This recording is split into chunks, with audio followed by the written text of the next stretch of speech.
The Rundown with Carrie Saldo podcast is funded by Armbrook Village Senior Living in Westfield, offering assisted living and compass memory support with evidence-based treatment for those with memory loss. More at armbrookvillage.com. The Rundown with Carrie Saldo is funded in part by Armbrook Village.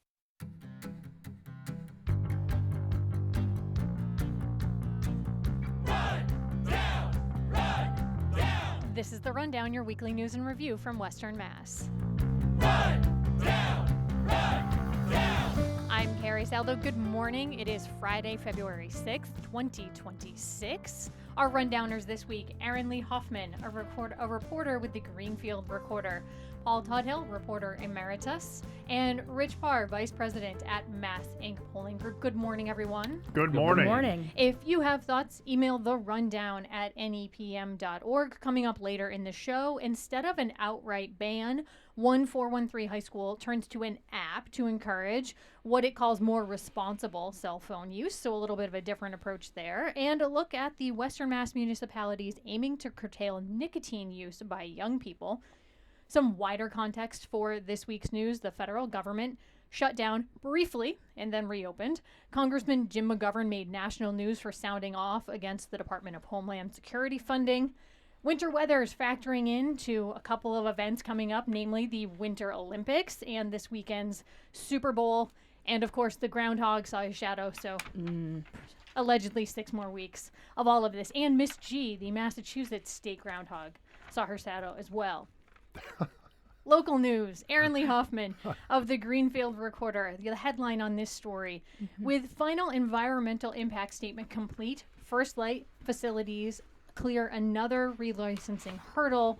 Simply put, this is about the company First Light's desire to continue to use water from the Connecticut River to generate electricity, and being officially licensed to do so. It's been a lengthy process, which we've talked about here on the show in the past, most recently October 2024, to give you some context for how long and slow this process is. We're talking about the Turners Falls Dam and the Northfield Mountain Pumped Storage Facility. You're reporting for the Greenfield Recorder, Erin Lee. You pointed out numerous details that have been determined within this final environmental statement. What are the two, though, that local advocates told you are really kind of the most significant in their minds? Sure. I think the big thing that comes to my mind, hearing about this process, right now, one of the things I highlighted was the Indigenous voice involved in this entire process. There are a couple of organizations, notably the Nolan Beacon Project. They're a nonprofit organization that does a lot of Indigenous advocacy in Franklin County and the entire Pioneer Valley region. And they have been pushing for many, many years on this process, especially to have a voice in all of this, because part of the relicensing process and everything, a lot of the federally recognized tribes are able to provide their, input on this process through public comment, and they've been kind of privy to some of these, more internal discussions, to my understanding, whereas the Nolan Beacon Project, not necessarily having that, being a nonprofit, not, having the federal tribal recognition, there's a little bit more space between what they're able to kind of push and, advocate for on their end versus what, some of these federal tribes have been able to really talk about, is my understanding from, the past 12-something years or 13 years at this point of this relicensing process. So I would say the Indigenous voice and how their connection to the Connecticut River is understood, within the context of this relicensing process, and their voice in this has been huge. I remember there was a couple different public hearings, at Greenfield Community College and at the Shea Theater in October 2024 about the state portion of this relicensing, the water quality certification, and the Joseph Graveline, he's a former president of the Nolan Beacon Project. He would get up and speak and, push back on some of what, was put into the water quality certification, and just what, some of the state at that point was putting into their draft. And it's a very detailed report. You can check it out at the Greenfield Recorder. There's a lot of nuance in here. Absolutely. And there was concern among folks who along the way about whether they wanted this to be relicensed at all. Paul Tudhill, you reported on this through the years. What do you make of what's happened so far? First Light is a very profitable company, and they derive a lot of benefit from being able to use the Connecticut River. And I know when this process began 12, 13 years ago, whatever it's been now, the advocates for the Connecticut River were determined to get something in return from First Light. The Connecticut River is a valuable resource for wildlife, recreation, power. And it's been a long process, but from Aaron's reporting, it looks like we're nearing a satisfactory conclusion. It may still be years away before the final license is issued. And if it's a 50-year license, this is basically your one shot to get this stuff right, so to speak. Absolutely. And that was a huge part of the conversation I had with Andrea Dolan with the Franklin Regional Council of Governments. She's been involved in this process both in her previous capacity with the Connecticut River Conservancy, which I also spoke to for this story. And she was telling me how, for so long they have been advocating through public comment and, pushing these points where they can. And, the draft that, came out, I want to say in the spring and then, into the summertime when they were having, at this point, the federal and the, Federal Energy Regulatory Commission, their portion of this, these people were very outspoken about the fact that they felt that this draft was really inconsistent in some areas.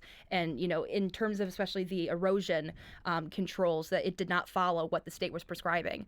And, now fast forward, we're into the new year. They have not relicensed, I should clarify, but they have had this. But they're making steps toward. Exactly. And in this report, they have had a lot of points that they were actually pretty happy to see that they had, for lack of a better term, maybe concessions for, one of these being a drawdown plan when the Connecticut River, they drained the Power Canal First Light for annual maintenance. Before that, it would just be, at least from the perspective that I have, they would drain the river, they would reach out and say, here's kind of the approximate start and end time. And it was always following, is that end time correct or is it going to be extended a bit more? But point being, that was a point that many of these advocates had that was included. One of the points that was not included, that we talk about a bit too in this story is around some water flows downstream of the Turner's Falls Dam. And that was one area where they felt like that was a little bit lackluster in some of the required flows for this, maintenance and sufficiency of the water or the aquatic life in that part of the river. So there's a real give and take here. Rich Parr, taking the pulse of the public is a real big part of what you do as a pollster. Yes. And there were numbers in Aaron's story, namely 49% of the public comments were against relicensing the Northfield Mountain portion of this. Are you surprised when you see a number like that this in fact looks like it's moving forward to a relicensing? Yeah, I was struck by that number as well, how high that number still is. I mean, the other number that stood out to me in the story is that this has been going on since October 2012. 13 years that this process has been going on. Given that, I was really struck by, I think the tone of all the advocates that Aaron talked to was actually that they felt pretty good about what they had gotten on a lot of the aspects of this. Not everything, right? As you mentioned, that they would like the water flowing through the area to be a little bit quicker because that's better for the habitat. But they got a lot of things. There's bald eagle protection in here. There's fish nets, possibly a plan to do a fish passage or ladder at some point in the future. So I'm not surprised. I think one thing that we have seen in public opinion is that the people who are motivated to show up and comment or write in on a given project sometimes don't reflect everybody's public opinion as a whole. And if you look at the broader polling about renewable energy, you find that there's majority support for renewables. Hydro is not as high as solar, as high as wind, but it is definitely in the mix, and it's definitely, a majority of people do support the fact that we need to do some hydro, as part of our energy mix here in Massachusetts. Well, Aaron, briefly, next steps here in this process are what? Sure. So at this point, it's a waiting game, is what it sounds like. Andrea with the FERCog had told me that, a similar project, the Bear Swamp Company just had their license officially for some operations on the Deerfield River, a much smaller project by comparison. But there was also an appeal that was made by the company to the state water quality certification. And because there was that ongoing appeal and there was some, background noise of that, even 3 years after that was settled, and everything was pretty much in place and ready to go, they didn't get that license until I think in, my story, I say about 3 years after that, agreement was reached for that water quality certification. And that's exactly what's happening right now. The Connecticut River Conservancy, American Rivers, and the FERCog are appealing to the state around this water quality certification. Although the final impact statement is out, that's still an ongoing process. So it very well could be at this point that we don't see an actual relicense with, a start date and end date and all of these different terms. It could be a couple of years before we get anything. So between now and then, still on the provisional license that they're currently on. And FERCOG, the Franklin Council Regional Council of Governments, just an agency that's involved in all of this. All right. Correct. So now we're going to stay with hydropower, but turn from talking about the rules for the use of the river resource to the end user, the ratepayers. The reporting by Jim Kinney of the Springfield Republican newspaper. The headline, worried about prices, pushback. Westfield G&E, that's gas and electric, locks in Connecticut River Hydro through 2040. Westfield Gas and Electric and its partners extended their hydropower deal under the agreement. Kinney reported the municipal utilities will receive power and equivalent renewable energy credits from First Light's Cabot and Turners Falls hydroelectric facilities on the Connecticut River in Franklin County, which we just talked about.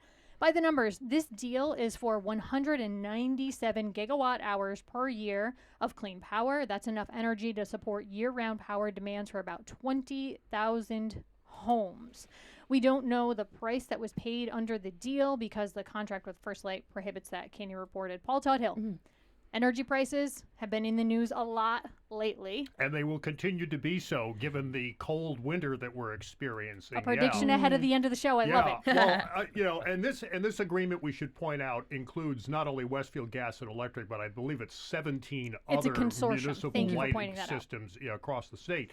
And Rich said that, maybe hydropower isn't uppermost in the public's mind when it comes to renewable energy, but hydropower is an important part of Massachusetts' plan to reduce its to comply, I should say, with its legally mandated reduction in greenhouse gas emissions.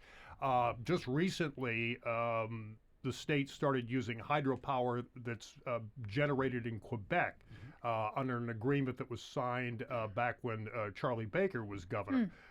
It took a while and some court fights to build the transmission lines through Maine and New Hampshire, but that's been accomplished now, and we are getting hydropower. Not a lot, but we are getting hydropower from Quebec.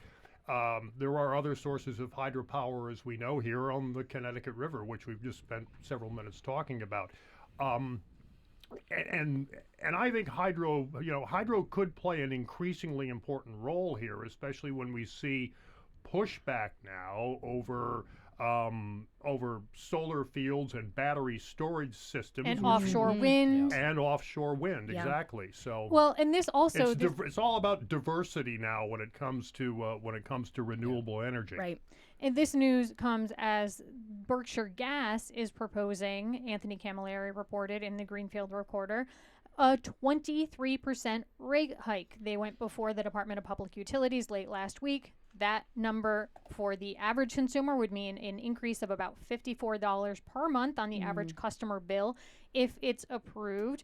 The company says it's using or plans to use it to generate $28 million for changes like infrastructure improvements, hiring more staff, etc. Rich Parr, what are you thinking? Well, we're in an election year, and in her State of the Commonwealth address, Maura Healey zeroed in on this issue of affordability of energy costs, talking about how they're going to look at trying to reduce some of the fees and that people are seeing on their bills in order to kind of reduce this down, tamp this down.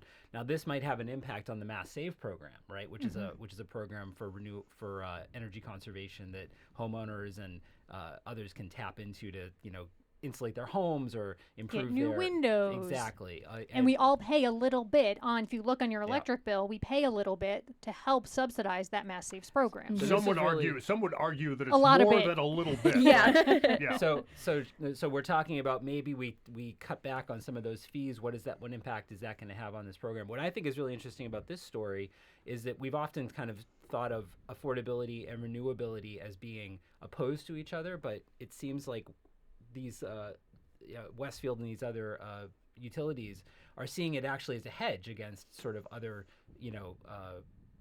shocks in the market. I mean, we're seeing this dynamic now where these data centers are looking to build their own gas turbine systems to generate their own electricity. Because they're right? massive energy Energy users. sucks, yeah. The one other piece, and this is self-interest because we use propane at my house, doesn't get a lot of news, but the price of propane, right? We were out of propane in running very low in recent weeks, and we called around.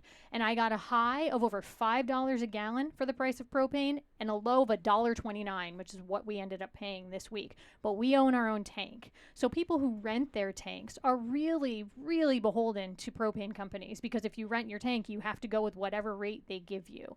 So a wide swath for folks who are propane users there. Well, certainly, as Paul said, the energy discussion will continue. Next steps regarding Berkshire Gas: if the DPU approves that rate increase, it is expected to take effect October 1st. Still ahead on the rundown, 1413 school is trying out tech solutions to the ever-present challenge of cell phones distracting people. And which 413 community is the latest to consider setting nicotine restrictions? Find out when we come back here on 88.5 The Rundown. Stay with us.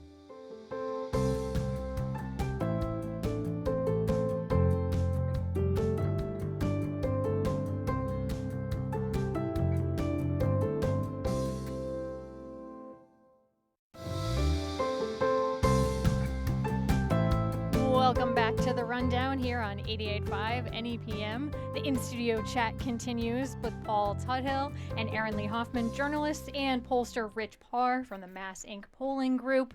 We are going to return now and speak about a story by Jim Kinney in the Springfield Republican newspaper, which had us talking here over the break. Westfield High School working to teach phone responsibility without an outright ban. Kinney writes, the hottest TikTok video, a shout out on Snapchat, the Instagram host with the funniest meme, blocked, and blocked. A text from mom reminding you again to take out the garbage. Well, that would become through clear as a bell. That's how cell phones are going to work during the school day for 1,500 students at Westfield High School starting this week. The administration is rolling out Doorman, a new app created by tech entrepreneurs who want to, quote, help schools operate 10 years ahead, not 10 years behind. That's according to their LinkedIn profiles. Reaction to this move, Aaron Lee Hoffman. Yeah, I mean, we're kind of entering an age, I think, especially post-pandemic, of a lot of places try to experiment how they want to help their kids balance that connection with home in some capacity, being able to contact your families if you need something. But also, you're in school, you have to learn, you've got your assignments, and you have these topics we're discussing. So, I mean, it sounds like this is just another opportunity for kind of similar to the Yonder pouches of sort of seeing where this might take off and seeing what can be done. You know, coming from, you know, I'm a little younger. I only graduated high school a couple years ago now. And, you know, during my time there, this was not anything they ever implemented. It was sort of just, if you get caught, you get caught, and then you might get a phone call home. There weren't these pouches that have to lock up and you can only get them by a certain end of the day. So it just seems like this is just another opportunity to kind of, you know, test out and see what works for kids, what works for administrators, and, you know, how that will ultimately impact education moving forward. The pouches that you referenced are being used in a number of schools across Western Mass and the state, and it's a kind of a check-in at the beginning of the day, drop off in the pouch, and get it back at the end of the day. Paul Tuthill. It's another hodgepodge reaction in Massachusetts to a problem that high school teachers say is a very, very real concern to them. Now, you know, Massachusetts is approaching a decision on a statewide ban on cell phones. The state Senate passed a bill late last year that would ban cell phones in schools. The governor has endorsed that. The House has yet to act on it. The House and Senate, as we know, don't always see the same priorities at the same time. But I suspect that by the time we get to the end of the legislative session this July, there will be talks and there will be a compromise final bill passed. Rich Parr, there's polling on this? Yes, yeah. So we do every couple times a year, we do a poll of parents of K through 12 students in Massachusetts for the Education Trust in Massachusetts. And our most recent fall poll was on technology issues, mostly AI in the schools. But we did ask about this particular cell phone ban legislation that has been passed in the state Senate. And just briefly, what it would do is it would be a bell-to-bell ban, meaning you couldn't access your phone from the start of the school day to the end. It wouldn't be like this kind of pouch situation. But there would be exceptions. So there'd be exceptions for kids who are on IEPs. There would be exceptions if there was a field trip. There would be exceptions for, emergency contacts and things like that. And when you give that information to parents, we asked this of middle school parents, 6 through 12, we found that 2/3 of them support this ban. At the same time, however, they told us that if this ban were implemented in their district, they would want some more information. And the number one thing that people want to know is, how am I going to get in touch with my kid if there is an emergency, if I need to get in touch with them? We did a companion focus group to this poll, and what we heard from parents in there was that, it's not just the emergency situation that's important, but also like, gee, I'm running late. I want to text my kid and say, you're going to have to walk home today, or go home with this kid, or get on the bus, don't get on the bus. When plans change throughout the day, parents have gotten used to the ability to communicate with their kids. And I think that that's the tension here, is like, how do we kind of tamp down the cell phone use for an educational benefit, while also giving parents that ability to communicate that they've become accustomed to. And it sounds like this app in Westfield, if the parent can text but you can't get on Snapchat, that sounds like a pretty good compromise. And it's interesting to look at this too, because we know from data now, from books like The Anxious Generation, which came out a little over a year ago, that there's a lot of evidence to support that the TikTok and Facebook and other apps that have these never-ending scrolling features can lead to anxiety and other adverse effects in students. And when you put that in a classroom setting and they're trying to focus, that's a huge problem. But also, I wonder, not only for the students, but for the adults, because everybody is distracted by phones. I wonder if the technology, the Doorman app, applies to the teachers as well, or if it applies only to the students. That's a good question. But something certainly to keep an eye on here for sure. All right, we're going to move on. Montague presses pause on nicotine-free generation policy vote. Erin Lee, you reported this for the Greenfield Recorder. And before we get into sort of the whys on their pause, tell us a bit about this nicotine-free generation policy push. Sure. So this is a policy that a couple of Massachusetts municipalities have already adopted, and it basically sets a date in which, if you are born on or after that date, you will not be able to purchase nicotine products within that municipality. So, I was explaining to some friends recently, if I'm born on January 1st, say 2004, and if I'm born on January 2nd, 2004, if I'm in, some county that has said that, or in some town that has said you can't purchase, nicotine after, January 1st of that year, I won't be able to, even if I become, say, 21 years old in, how many years. Whereas if you're born like December 31st, 2003, it's fair game. So Brookline was the first community in Massachusetts to adopt a nicotine-free generation policy. They banned it for anyone before January 2020.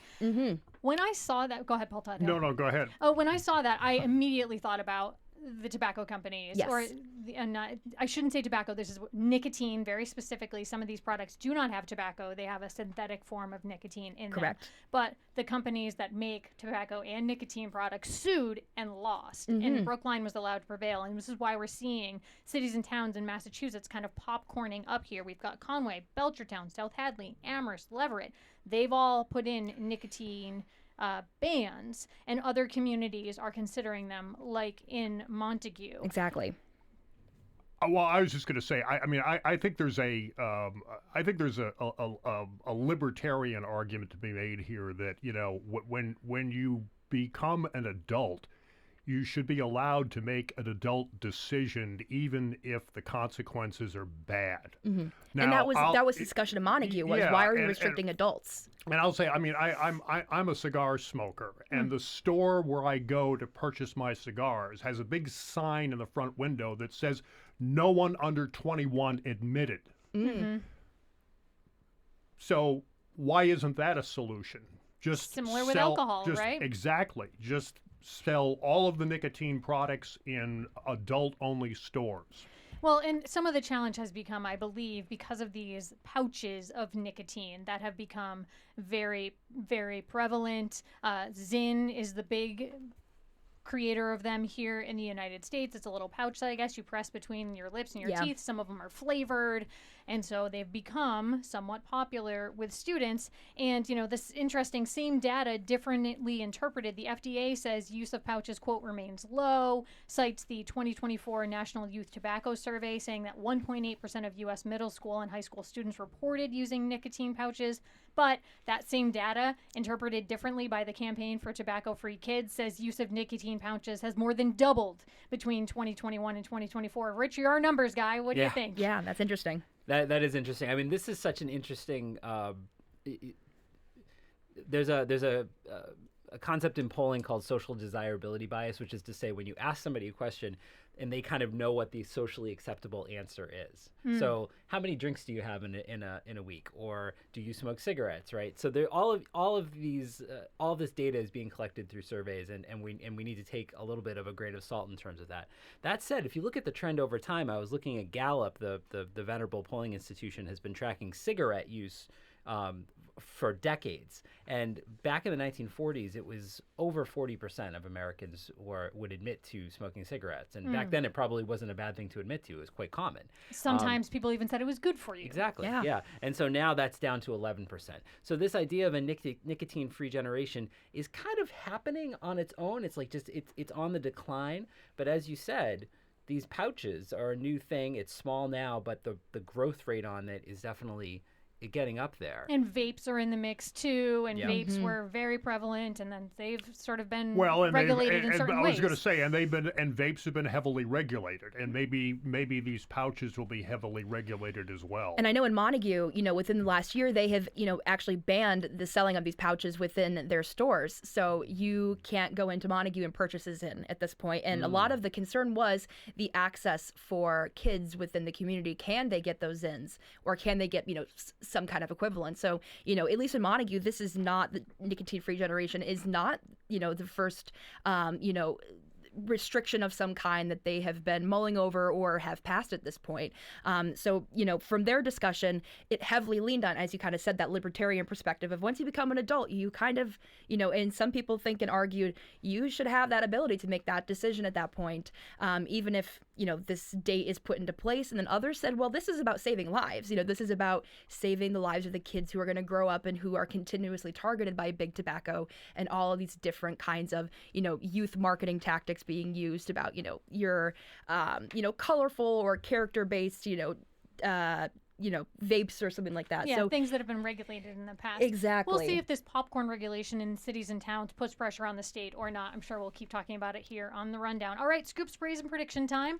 Give us a scoop that you've been working on, or make a prediction about the week's news, or heap some praise on a newsworthy nugget. Paul Tucker. Well, I predict that without regulation, which Massachusetts currently has none, AI will be a major disruptor in the 2026 election campaigns. Already the campaign of one of the Republicans running for governor in Massachusetts produced a parody radio ad that features an AI-generated voice mimicking Democratic Governor Maura Healey. Yeah, Phil If Bishop. you haven't heard it, check it out. It's Short Sleeves campaign. It's on his Instagram page. And he exploited a loophole in the current law, which leaves an exception for parody for the use of AI, which I thought was really interesting. But Phil Bishop has reporting on NEPM if you want more details. Rich Parr, scoop, praise, prediction?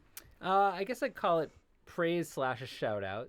So the Winter Olympics are starting tonight in Milan, we are an Olympics household and especially a Winter Olympics household. And my favorite Winter Olympics sport is actually curling.